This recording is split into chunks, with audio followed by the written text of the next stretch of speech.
Hello Gardner's, आज मैं आपको अपने मोगरा के प्लांट की तरफ लाई हूँ। ये मोगरा का प्लांट कम ट्री ज़्यादा है। आप देख सकते हैं इसमें कितने सारे फूल और कलियाँ बनी हुई हैं।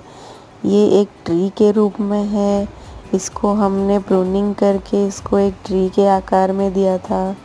कितने सारे फूल कलियाँ बनी हुई है। समर के सीज़न में इसमें भर भर के फूल आते हैं। आप भी अपने गार्डन में ज़रूर लगाइए। Happy gardening.